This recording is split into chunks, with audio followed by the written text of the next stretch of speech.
Veja só que interessante como o vocábulo ele muda de acordo com cada período de tempo. A própria ideia de conhecimento ela vai alterando o seu axioma de acordo com a evolução da humanidade. Heráclito, talvez um dos maiores pré-socráticos, sem dúvida, ele entendia que o conhecimento ele era um fluxo contínuo. No mesmo rio entramos e não entramos, somos e não somos.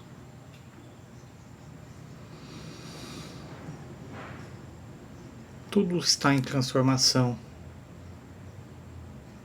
E o conhecimento ele tem que acompanhar esse dever. O problema em Heráclito é que conhecer aqui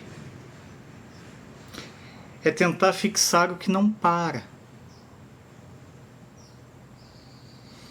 Isso é uma tarefa condenada a falhar no mesmo instante em que ela começa. Porque você não consegue explicar uma coisa que é. Porque o que é uma linha muito tênue entre o que foi e o que será.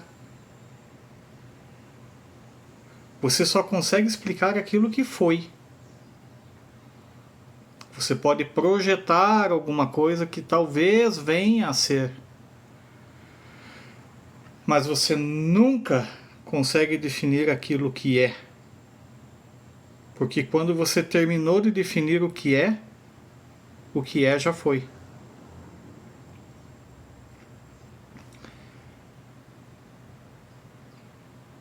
Parmênides ele vai ter a ideia de que o ser é uno, é imutável e ele é acessível apenas pela razão. Uno, imutável, acessível somente pela razão.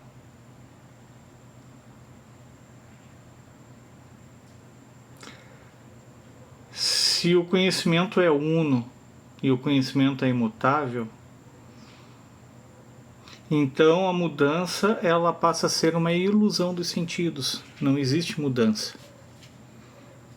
Essa é uma desculpinha que alguns teólogos usam para negar, por exemplo, as provas da evolução. A criação ela está dada e ela está acabada. A evolução não existe. É uma concepção muito errada, né? Para escapar do caos, o pensamento precisa negar aquilo que nós vemos. Como se a estabilidade só fosse possível ao custo de se ignorar o mundo. É isso que muita teologia faz. Ela busca uma estabilidade, mas ela ignora o mundo quando ela faz isso. Na busca pela estabilidade, ela vai ignorar a prova do evolucionismo, por exemplo. E ela não escapa do caos. Ela somente cria um caos próprio.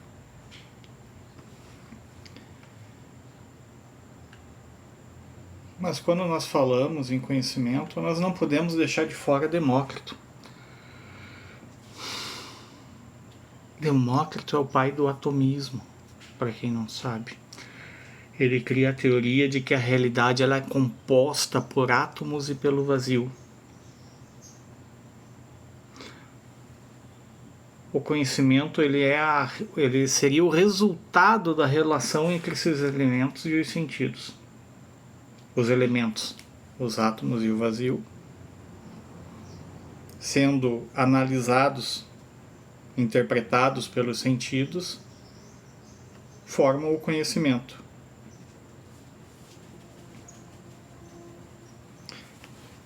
O mundo, assim, ele vai se fragmentar em partes invisíveis.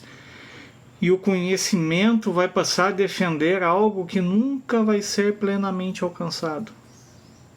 Esse é o problema em Demócrito. Desde o início, conhecer significou escolher entre o que muda e o que permanece. Desde o início,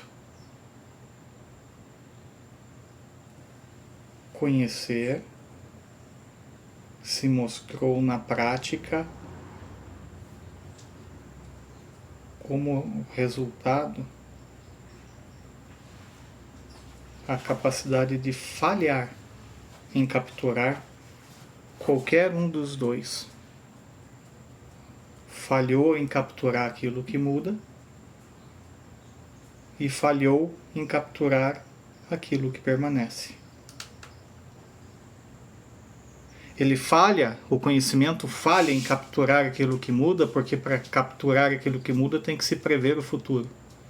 E o conhecimento não tem essa capacidade. Se o conhecimento tivesse capacidade de prever o futuro, já faria, vamos usar o pretérito imperfeito, já faria 20 anos que nós estaríamos sem combustíveis fósseis, porque era isso que o conhecimento na época pregava em 1998. Que o combustível fóssil ia durar até 2010 no máximo. As previsões eram mais pessimistas ainda. Em 2005, 2006, nós estaríamos há 20 anos sem petróleo no mundo. Ou seja, o conhecimento não é capaz de capturar o futuro, de capturar o que muda. E o que permanece? Menos ainda. Tem um ditado que diz que a história é contada por aquele que vence. Mas será que aquele que vence está contando a história verdadeira? O conhecimento é vítima do vencedor. Então ele não consegue capturar também aquilo que permaneceu.